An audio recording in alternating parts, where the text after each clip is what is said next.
Que começou a gravar. Olá, meus amigos. Boa tarde, tudo bem com vocês? Vamos aqui iniciar mais uma aula de Direito do Trabalho, dando continuidade ao nosso tema remuneração e salário, normas de proteção ao salário. Nossa aula de número 11. E o tempo passa rápido, não é verdade? Daqui a pouquinho vamos seguir para a nossa aula de prática, que vai ser um pouco mais tranquila. Tentarei fazer uma dedicação um pouco melhor. Por enquanto, estamos só nas aulas teóricas, para que a gente crie, né, um arcabouço, para que quando chegue na aula prática, fique tudo mais fácil.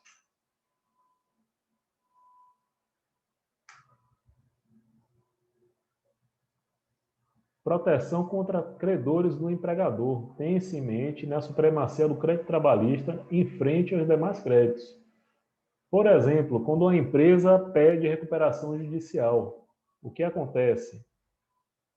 Os créditos trabalhistas de natureza estritamente salarial vencidos nos 3 meses anteriores à decretação da falência, até o limite de 5 salários mínimos por trabalhador, serão pagos tão logo haja disponibilidade em caixa. Então, pelo caráter alimentar dos créditos trabalhistas, os mesmos têm essa preferência no pagamento, de acordo com a Lei 11.101 de 2005, que é conhecida também como a Lei de Recuperação Judicial.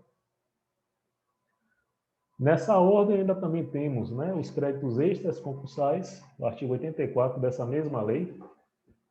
Eles são devidos aos trabalhadores que, mesmo após a decretação da falência da empresa, continuarem a trabalhar nela e serão considerados extraconcursais e deverão ser pagos com precedência de qualquer outro crédito. A classificação dos créditos na falência obedece à seguinte ordem: créditos derivados da legislação do trabalho, limitados a 150 salários mínimos por credor, e os decorrentes de acidente de trabalho. Sobre a equiparação salarial, é importante trazer as inovações decorrentes da Lei 13.467 de 2017. A súmula 6 mesmo, eu coloquei aqui esse lembrete para informar que a mesma foi prejudicada. Sobre a equiparação salarial, contida lá no artigo 461 da CLT, sendo idêntica a função a todo trabalho de igual valor prestado ao mesmo empregador no mesmo estabelecimento empresarial. Isso gera muitas discussões. Muita gente, né, vai argumentar e dizer que mesmo estabelecimento empresarial seria um local físico. Já outras pessoas delimitam estabelecimento empresarial como sendo conjunto de empresas da parte reclamada.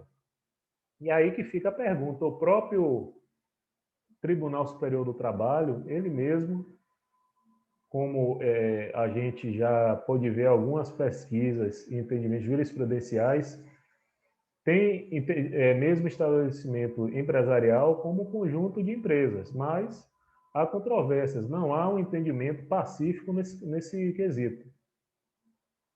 Trabalho de igual valor para fins desse capítulo será o que for feito com igual produtividade, com a mesma perfeição técnica entre pessoas cuja diferença de tempo para o mesmo empregador não seja superior a 4 anos e a diferença na função não seja superior a 2 anos.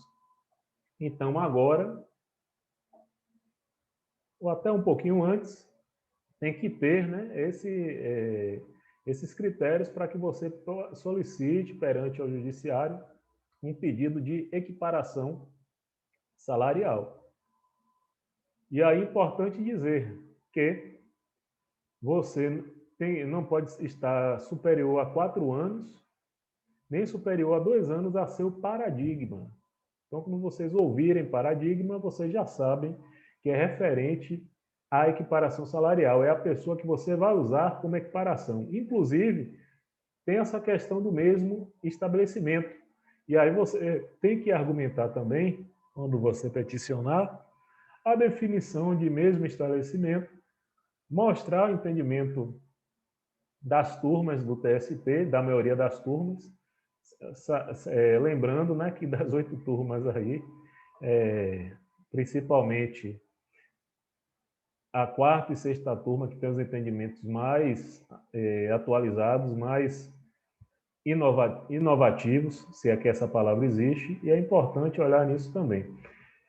Os dispositivos desse artigo não prevalecerão quando o empregador tiver pessoal organizado em quadro de carreira, ou seja, se pedir a equiparação salarial não vai condizer quando já tiver pessoal organizado em quadro de carreira ou adotar por meio de norma interna da empresa, negociação coletiva, plano de cargos e salários, dispensada qualquer forma de homologação ou registro em órgão público.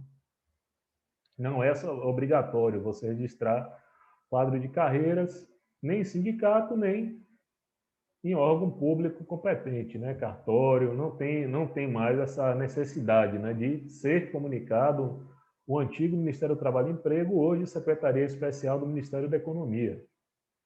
Ainda nos mesmos tópicos do 461, temos o parágrafo 3º, no caso, o parágrafo 2º do artigo, as promoções poderão ser feitas por merecimento e antiguidade, ou por apenas um desses critérios dentro de cada categoria.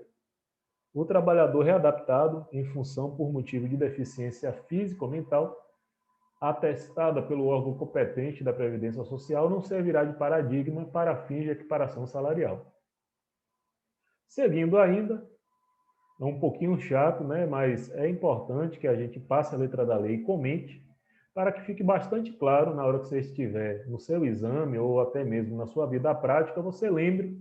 Quanto mais a gente lê, mais a gente lembra os capítulos. Você talvez, né, não vá saber qual o artigo exato, mas sabe onde está mais ou menos e facilita a sua vida também. A equiparação salarial só será possível entre empregados contemporâneos no cargo ou função, ficando vedada a indicação de paradigmas remotos, ainda que o paradigma contemporâneo tenha obtido a vantagem em ação judicial própria.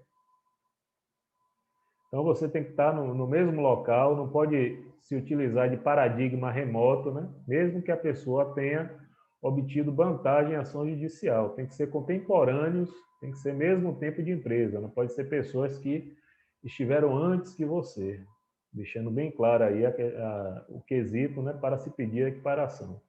No caso de comprovada discriminação por motivo de sexo, etnia, o juiz determinará, além do pagamento das diferenças salariais devidas, multa em favor do empregado discriminado no valor de 50% do limite máximo dos benefícios da Previdência Social. Tem que consultar no site, porque vou ser bem sincero para vocês. Teto, né? Vou até colocar aqui, teto do benefício da Previdência Social. Teto do benefício da Previdência. Prontinho. O Google já me falou aqui, ó. Passa a ser, né, em 2021, 6.433,57. Então, 6.443,57 centavos. Esse é o teto da Previdência. 6.433,57. Eu achei isso no Google, viu? 6.433,57. Dividido por 2, né? 50%. Então, tem um limite máximo de 3.216,78 para determinar, né, É isso aqui. Além do pagamento das diferenças salariais devidas, multa, né? Então, essa multa aí tem um teto máximo de R$ 3.216, que é o limite máximo dos benefícios, né? 6.433. Então, a gente já sabe aí o que aguarda, né, quem for deferida o pagamento dessa multa. Gente, muita coisa aqui eu faço na hora, viu? Eu gosto que fique o mais informal possível, apesar de estar de gravata, né? Tem essas coisas aí. Senão, até para vocês pesquisarem, né, e verem que minha foto lá no Cadastro Nacional da OAB sou eu mesmo, né? Então tem que botar uma gravatinha para ficar mais parecido comigo mesmo. Brincadeiras à parte, né? Vamos aí para a súmula 6, aquela que eu falei que, de uma certa maneira, foi prejudicada. Para fins previstos no parágrafo 2º do artigo 461, só é válido o quadro de pessoal organizado em carreira quando homologado pelo MTE. Isso daí já foi prejudicado pela reforma. Não tem mais isso aí na CLT, certo? Inclusive, né, quando a gente leu a letra da lei, já viu que não tem mais essa obrigação. Fica dispensada qualquer forma de homologação ou registro em órgão público, para que isso fique bem claro aí para vocês. Para equiparação de salários em caso de trabalho igual, conta-se o tempo de serviço e função e não no emprego.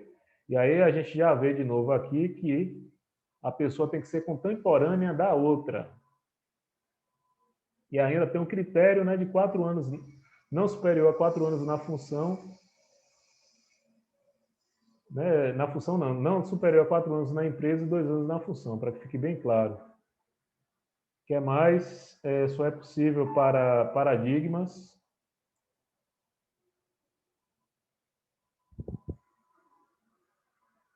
É desnecessário aqui. A equiparação salarial só é possível, já superamos essa também. É necessário que o tempo da reclamação sobre a equiparação salarial, reclamante paradigma esteja a serviço do estabelecimento, desde que pedido se relacione com situação pretérita. Também já não é mais possível, né? Vou até aproveitar e fazer também a observação, né? Já foi, de uma certa maneira, superado aí por nossa reforma.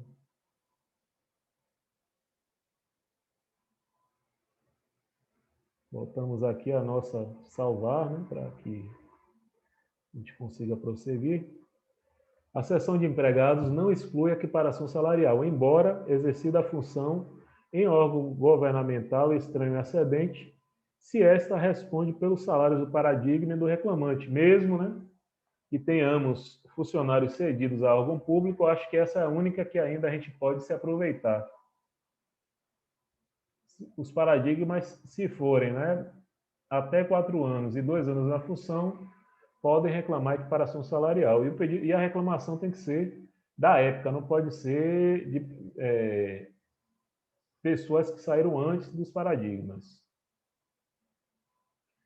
Presentes, vamos aqui, né, seguir ainda ao inciso 6º, do nosso 461. Presentes pressupostos, que determina a circunstância de que o desnível salarial tenha decisão judicial que beneficiou o paradigma, exceto se decorrente de vantagem pessoal.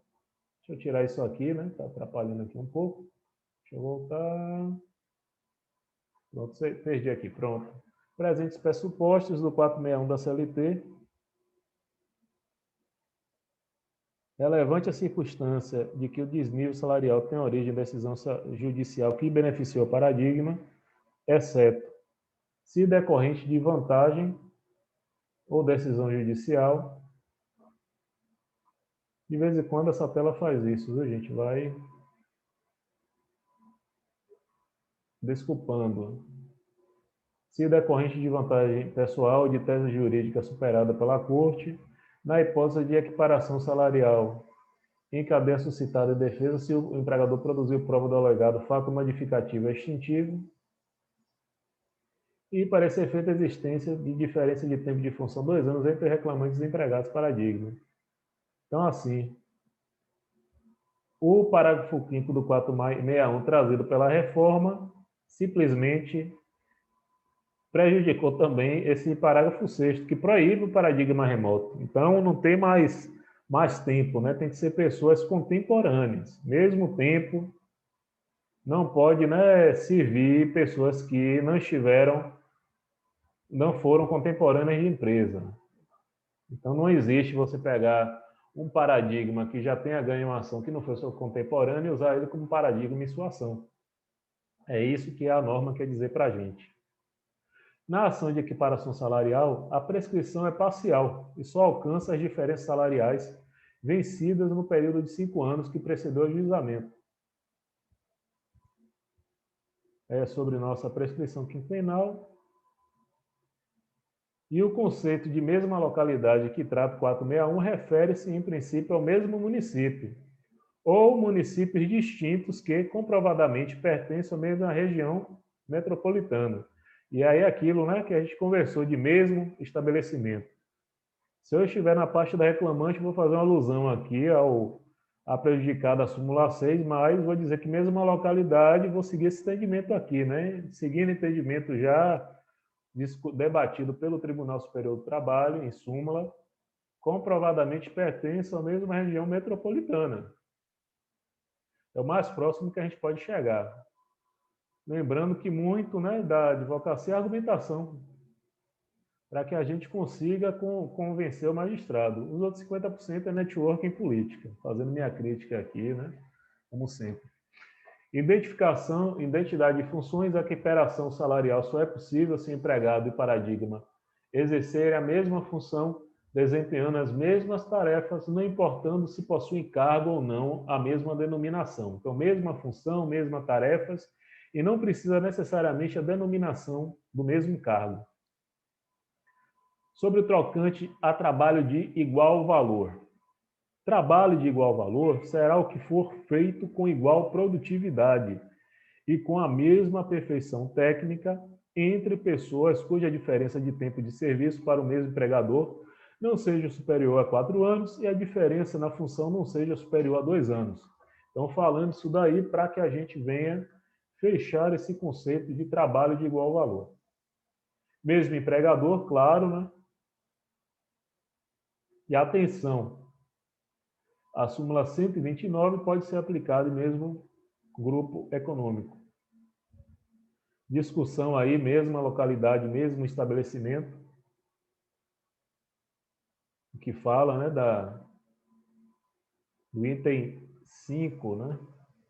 Item 10, epa! Item 10 aí da súmula 6. E outra coisa, prejudicadíssima, né, a existência de quadro de carreira devidamente homologado e uma empresa faz desaparecer o direito à equiparação. Não tem mais essa obrigação, gente, de ter um quadro de carreira salvo em órgão oficial. Inclusive, a homologação de órgão competente. Não tem mais essa determinação legal. O ônus da prova de comprovar que exercer a mesma função do paradigma, quem tem o dever de comprovar, melhor dizendo, é o empregado. O empregador, caso ele confirme que ele exercia atividade semelhante, mas não era dessa atividade, aí o ônus passa para ele, que ele tem que demonstrar fatos modificativos, impeditivos ou extintivos do direito do empregado, apresentar quadro de carreira, adotar por meio de norma interna, mostrar quadro interno, né, de planos e cargos e salários, lembrando que é dispensada qualquer forma de homologação ou registro em órgão público, conforme nosso parágrafo 2º do 461. Equiparação para trabalho intelectual. A avaliação para efeitos da equiparação poderá ser feita com base em perfeição técnica, adotando critérios objetivos. Então, até a nomeação de um perito pode ser útil para comprovar essa equiparação. Vamos seguir para uma questão para finalizarmos.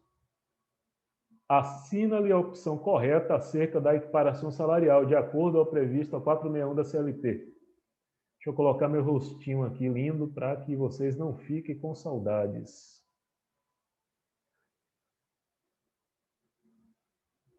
Deixa eu ver aqui se eu consigo hide. Pronto. Agora vai. Olha que o inglês, né, que eu aprendi na massa e vi de alguma coisa. Eu já aprendi que o hide serve para isso.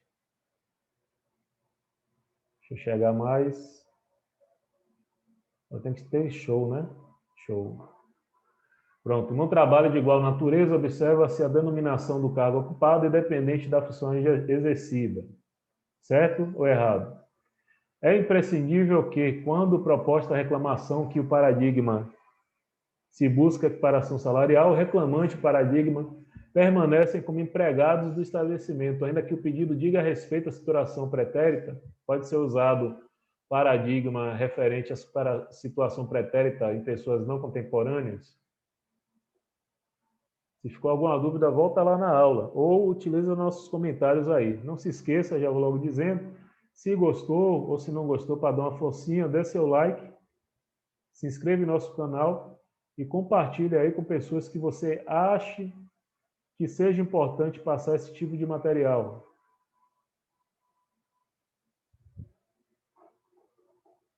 Vamos seguir aqui para a linha C. Cabe ao empregado provar a ocorrência de fato impeditivo, empregador, melhor dizendo, cabe ao empregador provar a ocorrência de fato impeditivo, modificativo ou extintivo do pedido de equiparação salarial. E, por fim, para fins de equiparação, o empregado e paradigma podem desempenhar suas atividades em municípios ou estados diversos? Já vimos também. Creio que após pontuarmos esses quesitos sobre o tema, você já consegue responder de bom grado a questão. Meus amigos, minhas amigas, um forte abraço e até a próxima aula de Direito do Trabalho ou Processo do Trabalho.